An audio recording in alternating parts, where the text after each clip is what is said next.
प्यार की ये परिभाषा कितना गलत है। प्यार में देख लो कैसे उजड़ा चमन है। जिससे शादी किया उससे कैसे निभाया। दूसरे के प्यार में कैसे करती गमन है। किस जमाने में किस चीज पर है भरोसा। कितना बेदर्दी से सब कुछ करती दफन है। अरे कभी श्यामलाल प्यार ऐसा करो ना कि जिससे परिवार एक साथ होता रहनी है।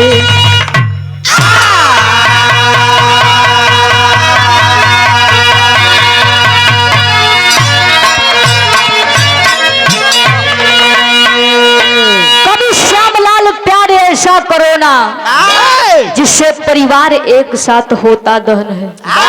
बड़ा ही सुंदर यहाँ एक लाइन गजल का अंदाज है मास्टर।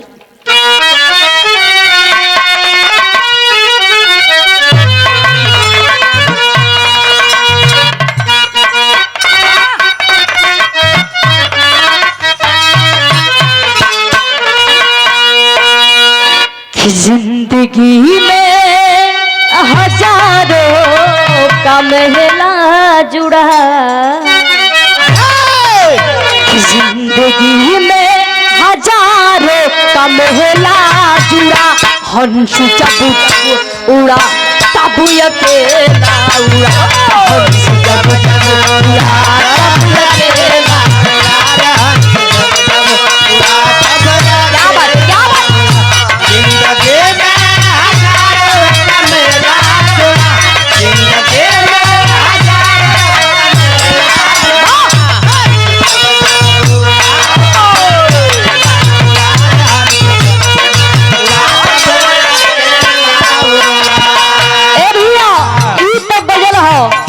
भाव में कहना अम्बा का। तुमसे पूछो अब दिल कितना है बड़ा। तुमसे पूछो अब दिल कितना है बड़ा। दिल के मंजिल के जैसा हिमालय खड़ा। दिल के मंजिल के जैसा हिमालय खड़ा।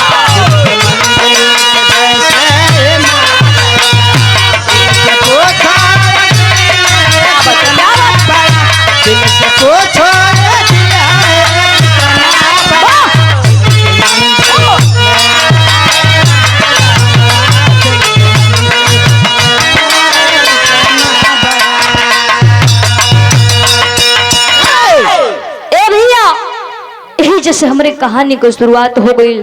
कहानी कहाँ के बाद क्वेश्चन बात क्या करवा आई आप लोग के बिरहा में सुनने के मिली।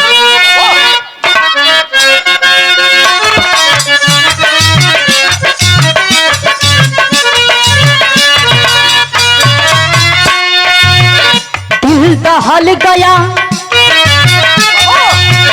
दिल दहल गया घिनौनायक कहानी है। दहल गया घिनौनायक कहानी है। परिवार बिखरा तब आँखों से आती पानी है।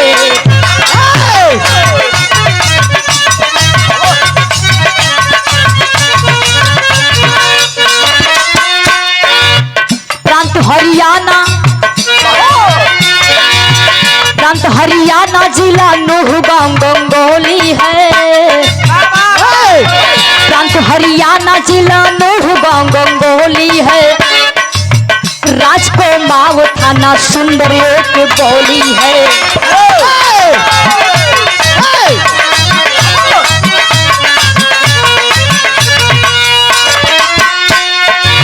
वही अजीत सिंह से मीना का विवाह हुआ।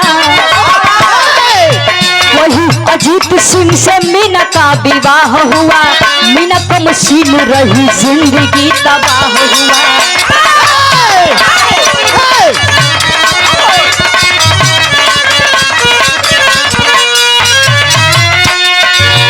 कुछ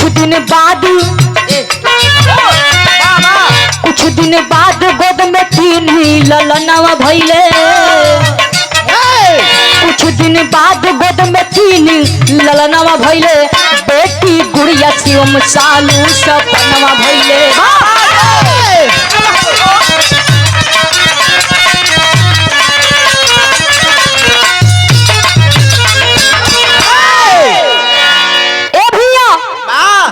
पत्नी गौर करी जा।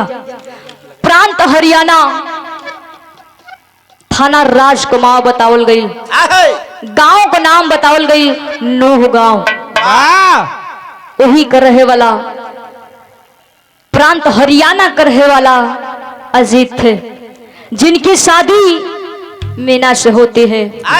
ए भैया, शादी कई के अजीत मीना के घरे ले अलन। गांव परिवार के लोग, घर के लोग खुश बा।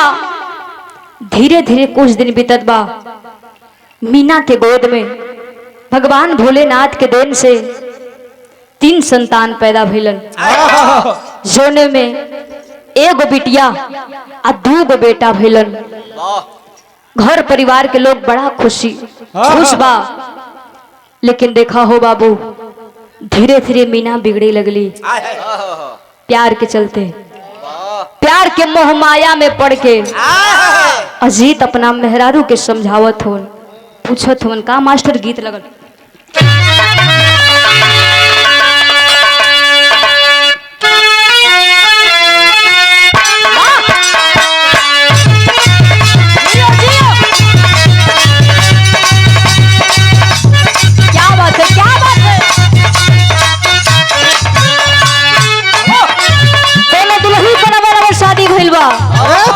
अपना नैहर गई, सखी सलेहर पूछतरी का हो सखी, ससुराल में कैसन बीतल हो।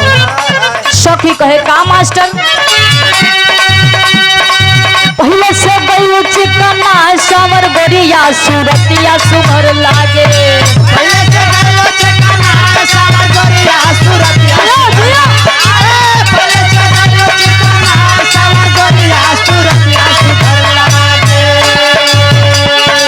पहले से गई चिकना सावर गोरिया सूरतिया सूरतिया सुभर लागे।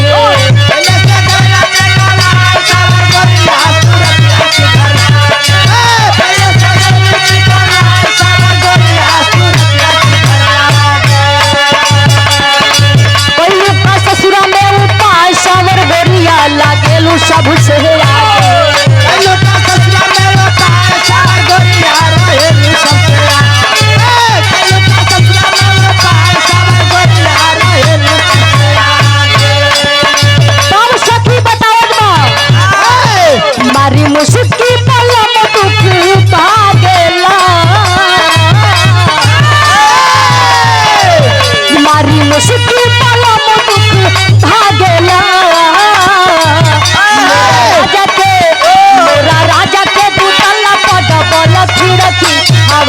झुर झुर लागेला मोरा राजा के दुकाना के हवा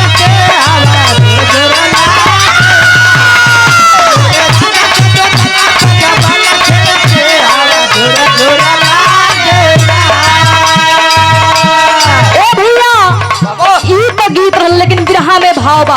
अजीत अपना मेहरारू के समझावत बड़े का कहे हमसे गलू को हमाय मीना रनिया या जीत के दुख भुला दे।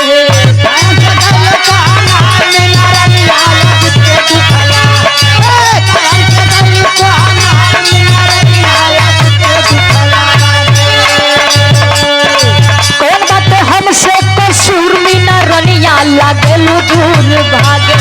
कौन बात हमसे कसूर मीना रनिया लागेलू दूर भागे। कौन बात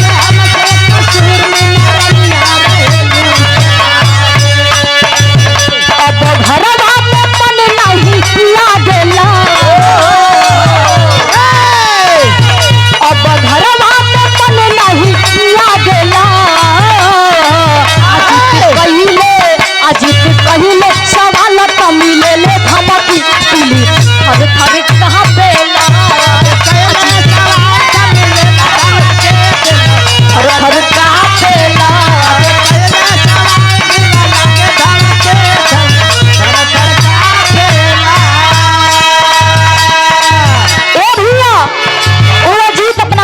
समझावत बा, कहत बा कि मीना हमारा से तो रोज बड़ा बढ़िया से बोलत बतियावत रहल हो, लेकिन तोहरा के एकाएक अचानक का हो गइल बा।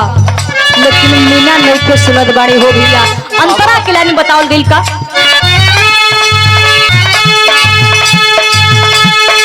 गौवा के रोहित से लड़ली नजरिया,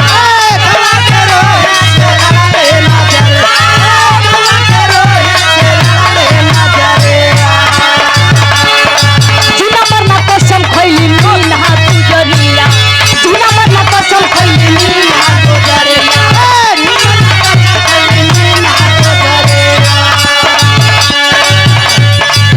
सुन के धमकिया जीती डर लागेला, सुन के धमकिया जीती डर लागेला।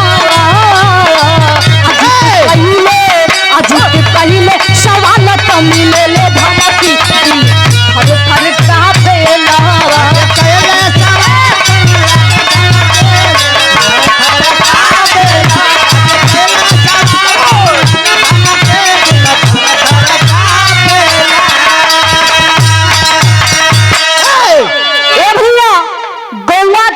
से लड़ली नजरिया, अजीना मरना कसम खैली मीना गुजरिया। वही गांव के बगल के एगो रोहित नाम को लड़का रहल, वही लड़का से प्यार करे लगली, मोहब्बत करे लगली। अजीत समझावत होन, लेकिन उ मीना मानत ना हो बिया। एक दिन उ मीना रात के रोहित के बुलाए के संग में सुतल बाणी। उनके गलत व्यवहार को उसका पति अजीत देख लेता है। मीना मने मने डरे लगली कि हमार सैया हमरा के देख लेलन, हमरा के जान से मुआ देहन। ए भैया उ राकेश उ अजीत कहाँ से उनकरा के धमकावत डरावत होन। वो मीना तुरंत कहे लगल कि सुना, अगर ऐसे ज्यादा बोलबो तो तारा के जान से मार के खत्म करवा दे। अजीत डेराए लगल हो भैया, लगल डेराए कि अब तो हमरा के जान से मरवा दी। भैल का भैया गीत लगल मास्टर,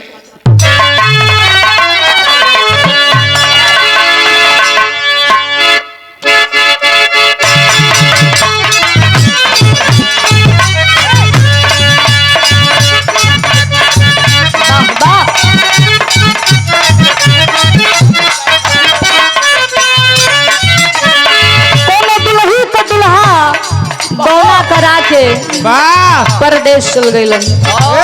मेहरुआ अपना सैया जी का फोटो लेके देखतिया निरेखतिया, आ कहे का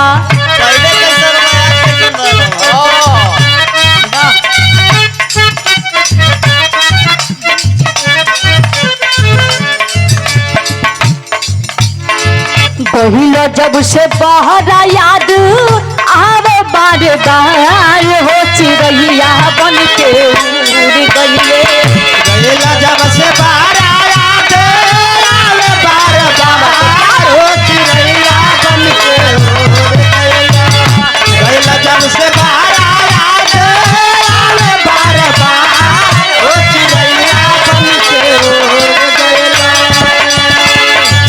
बहिलो जब से बहरा याद आवे बार बार हो, चिड़ैया बन के उड़ गइले। सहिया जी हमारे हो, चिड़ैया बन के उड़ गइले। राजा जी हमारे हो, राजा जी हमारे हो, चिड़ैया बन के उड़ गइले। लेकिन भैया फिर से बढ़िया बिरहा में भावा होत बा का, रोहित मीना करत रहले संग में दीदार हो, किसे जिया पकैले पिया। रोहित मीना करत रहले संग में दीदार हो, किसे जिया पिया। रोहित मीना करत रहले संग में दीदार हो, किसे जिया पिया। रोहित मीना करत रहले संग में दीदार हो, किसे जिया पकैले पियावा। झगड़ा बड़िया हो, किसे जिया पकैले पियावा। झगड़ा बड़िया हो, किसे जिया पियावा। झगड़ा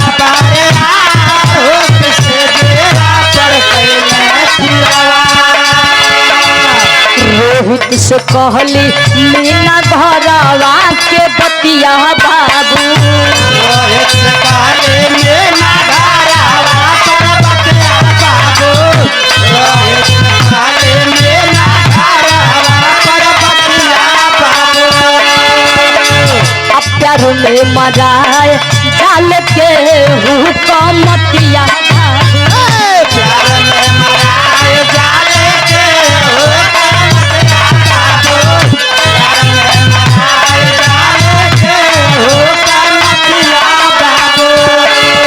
रोहित से कहली मीना घरवा के बतिया अब प्यार में मराए जाले केहू को मतिया। देखा भैया ये प्यार मोहब्बत ऐसा चीज हो गई बा बहुत खतरनाक बा कि प्यार के चलते लइका माहौर खा के मर जात बन पुल पर से कूद के अपन जान दे देत बना लो। का बताई जा प्यार एगो अंधा चीज बा। प्यार में केहू केहू के ना चिन्हला कि हमार मौसा हवा कि हमारे घर में कब बगल का रिश्तेदार हवा कि हमारे फूफे हवा। जब प्यार हो गई तो हो गई। जब छूट जाला तब कैसन हो जा ले लो। अब ज्यादा बाद में तो होके बताई। ए भैया वो मीना और रोहित के बुला के संग में सुतल बाड़ी। अजीत उनके गलत व्यवहार को देख लेता है। अतोले मीना डेराए लगले कि हमार सैया हमरा के देख लेलन हमरा के जान से मरवा दी। लेकिन मीना करत का है योजना बनावे मीना हो के तैयार हो किसे जिया को पहले पियावा। योजना बनावे मीना हो के तैयार हो किसे जिया पर गई पियावा। योजना बनावे मीना हो के तैयार हो किसे जिया पर गई। योजना बनावे मीना हो के तैयार हो किसे जिया पहले पियावा। बड़ा बढ़िया हो जिया पहले पियावा।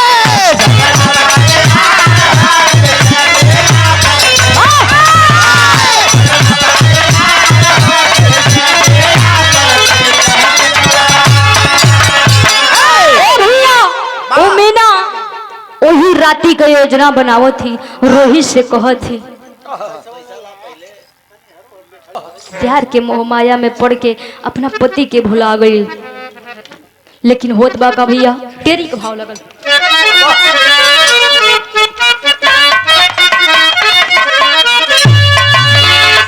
कि दीवानी दिल की खतरा बन गई। अरे भैया दीवाने दिल की खतरा बन गई।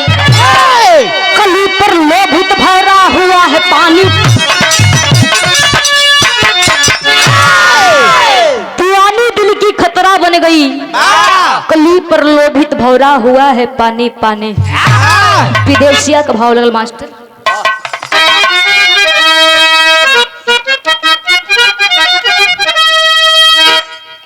कि मीना बोलाई दिहली अरे रोहित के रतिया में कि आज खत्म कई दही पूरा परिवार कि प्यार में अंधी मीना अजित के मारी टांगे दिहली कि अपने हो हाथवा से मिठवली से नूरावा। ए भैया वही राती के रोहित के बुलाए के योजना बनावत थी अपना सैया के मारे बदे। अपना सैया के मार के टंगवा दिली भैया। आज अपने हाथे अपन सेनुर मिटा दिली। देखा भैया हर मेहरारू को सपना होला कि हमार सैया जी हमार राजा जी हमरा सोझे रह। दो पैसा कमे कमाए हमरा आँखी के सोझा जी। लेकिन एगो ई मेहरारू बा कि प्यार के चलते अपना सैया के जान मरवा देलस। आज अपने ही हाथे अपन सेनुर मिटा देलस। आगे कैलस का भैया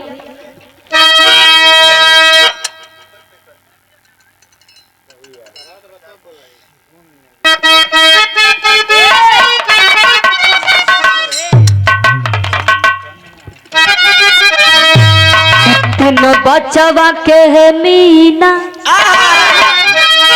और खाना खियावे चलोली कि खानवा में डाली दिहली तीनों के जहरवा कि जहर कया सर जाबो अरे फैलल शरीरिया में अरे माई से बोले लागल शिवा माँ को मरवा।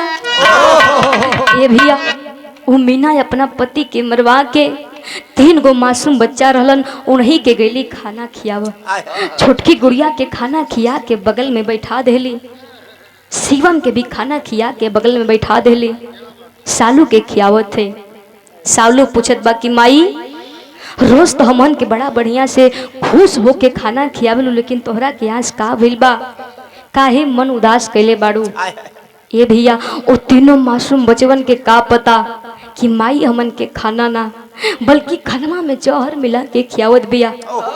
वो मीना तीनों बचवा के खाना में जहर मिला के खिया दिल सो भैया। होत बा का मास्टर गीत लगत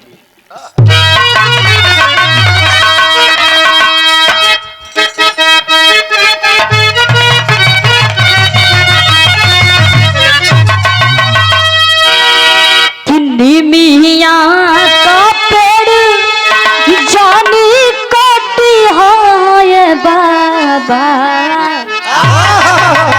मिया का पेड़ जानी काटी है बाबा, मिया चिड़ैयन के बसेर हो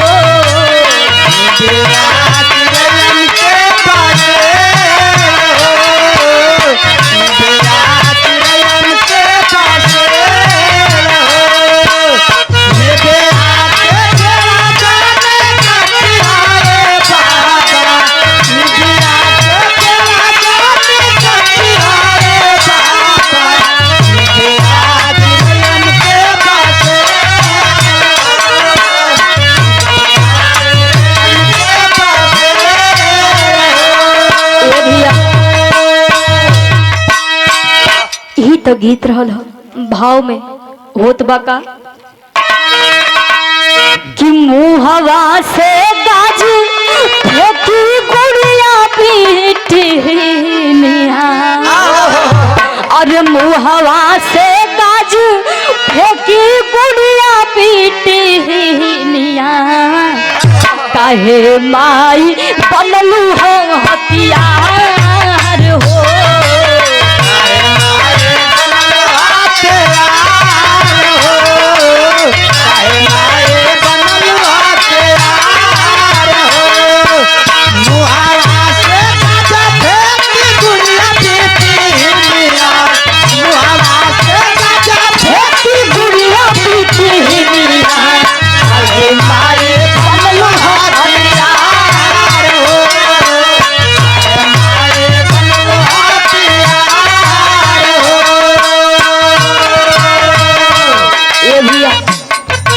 बिटिया गुड़िया जब जहर का असर पूरा शरीर में भिनत बा, गुड़िया जब खाना खा ले सो बिया, जब जहरवा पूरा शरीरिया में भिन गई, वो गुड़िया मुहवा से गाज फेंक के जमीन पर गिरल बा। भइल का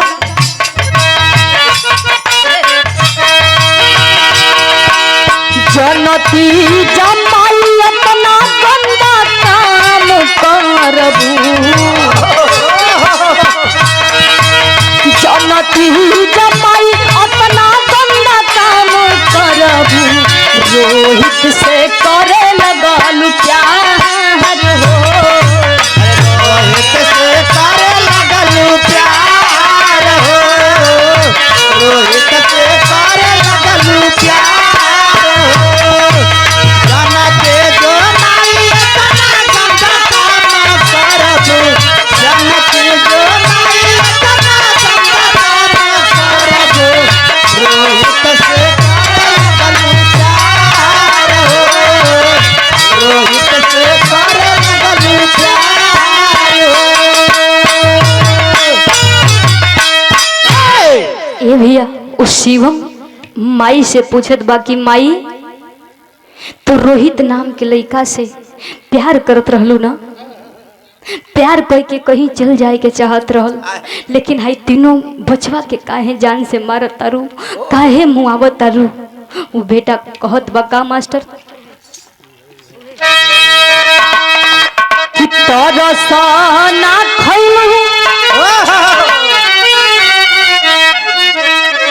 कि तरसना खइलू अपने तीनों बचवा पवत कि तरसना खइलू अपने तीनों बचवा पवर ने कही के छोड़ल संसार हो, तने कह के छोड़ल संसार हो, तने कह के छोड़ल संसार हो।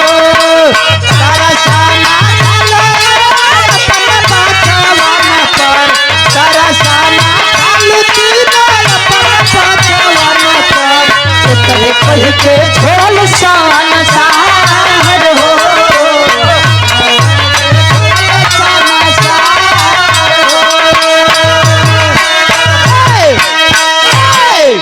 ये भैया इतना कही के ये दुनिया के छोड़ के वो तीनों मासूम बचवा चल गए हो भैया। मीना वही राती के कबाड़ी बंद कई के दरवाजा बंद कई के भागल है रोहित के संगे। भैल का मास्टर गीत लगल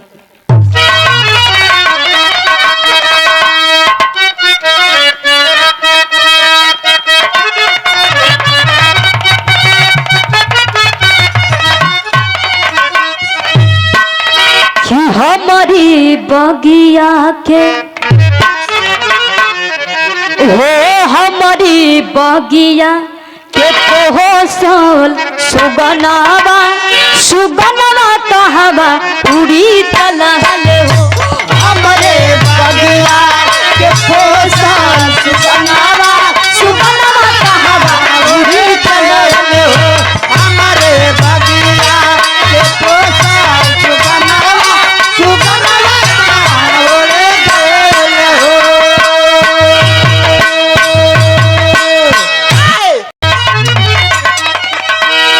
कि मीना ताला देके हो मीना ताला देके छोड़ली भवनवा बिहनवा बाबा आई गई हिले हो। मीना ताला दे के छोड़ले भवनवा बिहनवा बाबा आई गई हिले हो। मीना ताला दे के छोड़ले भवनवा बिहनवा बाबा आई गई हो। आज लाश देखी तो आज लाश देखी करेला रोदनावा बिहनवा बाबा आई गई हिले हो। आज लाश देखे करेले रुदनावा बिहनवा बाबा आए गए हो। आज लाश देखे करेले रुदनावा बिहनवा बाबा आए गए हो। राज को माव थाना अइले ओही घरिया ओही घरिया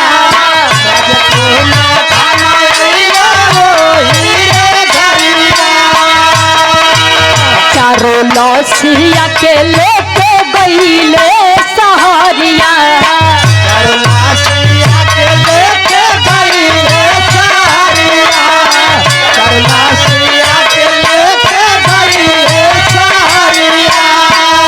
सावन बन के सब पर सावन बन के सब पर बरस नया नावा बिहनवा बाबा आई गई हो। सावन बड़ी तो सब पर बरसे नजरी बिहनवा बाबा आई गई हो। सावन बन के सब पर बरसे नया नावा बिहनवा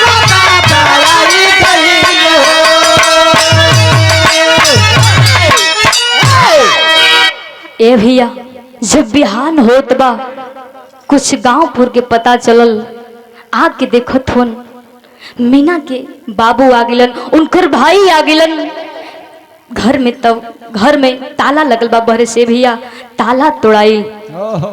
जाके घर में देखत बाड़े एक और अजीत कलसिया, एक और तीनों मासूम कलसिया हो भैया।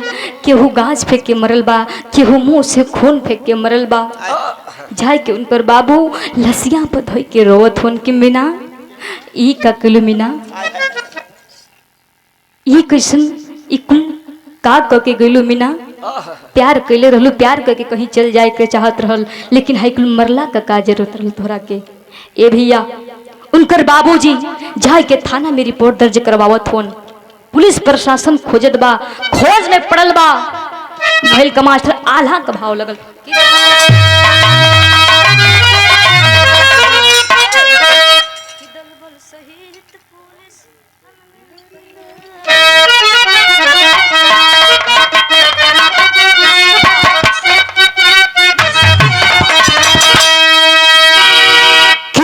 बल शहीद फूल छान बीन पहले बाबू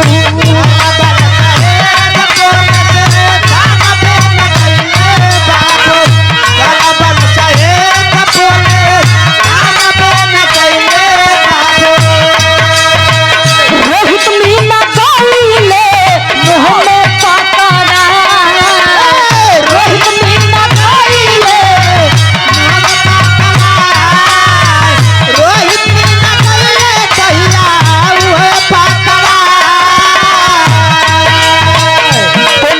पकड़ के जब थाना में ले अइले बाबू, दोनों के पकड़ के थाना में ले अइले बाबू, दोनों के पकड़ के थाना में ले अइले बाबू। दिहले दरोगा साहब डंडा बरसा, दिहले दरोगा साहब अइया बरसा, दिहले दरोगा साहब अइया बरसा। ए भैया प्रशासन के लोग पुलिस खोजत बा, खोजत खोजत जाए के नूह गांव में वो रोहित और मीना के पकड़ के लिया देहलन। पकड़ के थाना में लिया के मारत पिटत होने भैया।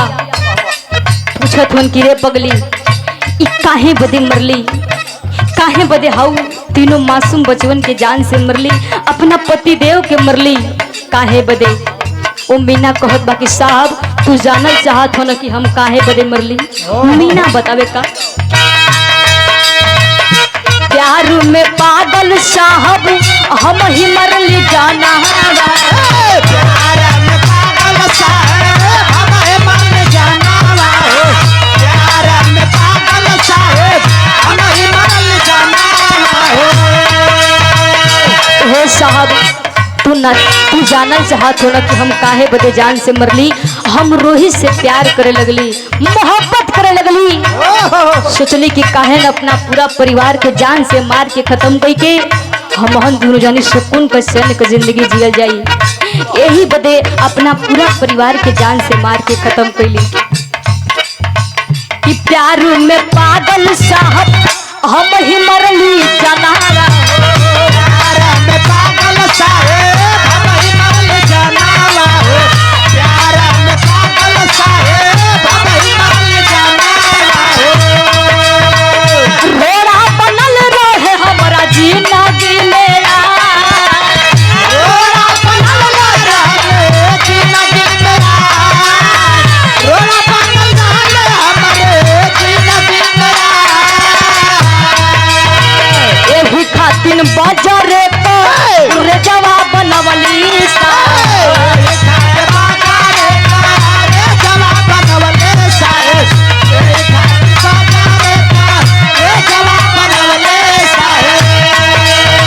सबरी परिवार के दिहली मुआए,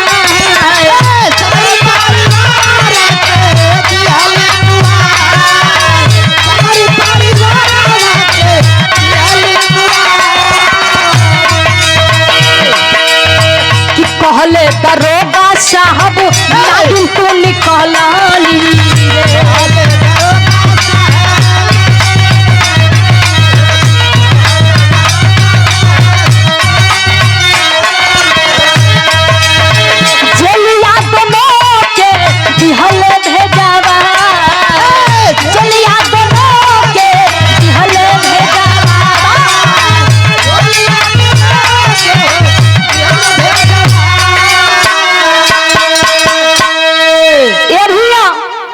उस साहब वो मीना से पूछत हवन कि ऐसा काम काहे बदे कैली।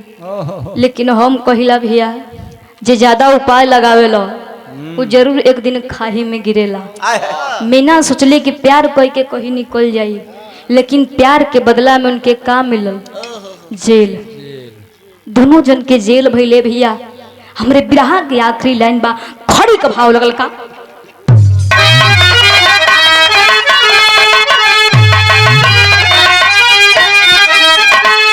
मास्टर एक पति और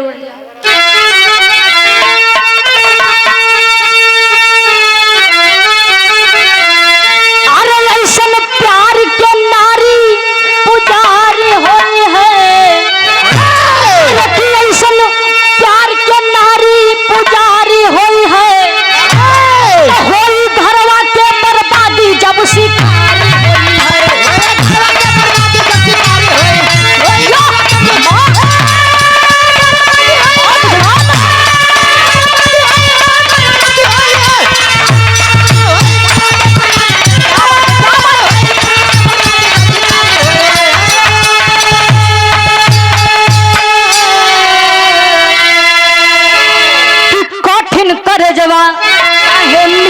बनवलू अरे रखे पत्थर से नवा पर घरा भामी तड़लू।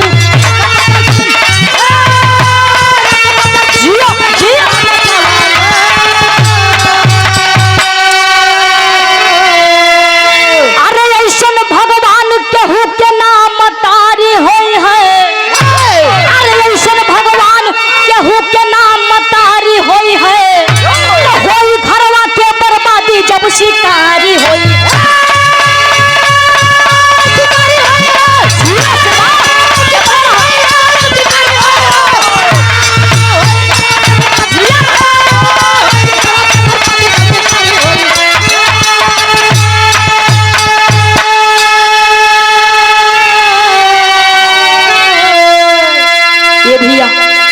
जाते जाते हम यह कहल चाहतानी कि एगो ऊ माई होले जब लइका पेशाब क देवला तो लइका के उठा के झूरे जगह सुता देवेले आ अपने भेजले जगह सूत जाले। लेकिन एगो ई माई बाकी कसाई बाई भैया हमारा माई कहे में भी शर्म लागता। बाहर मीना प्यार के चलते प्यार के मोह माया में पड़ के अपना पूरा परिवार के जान से मरवा दिलस। भइल कमासर गुरु घराना का परिचय बा।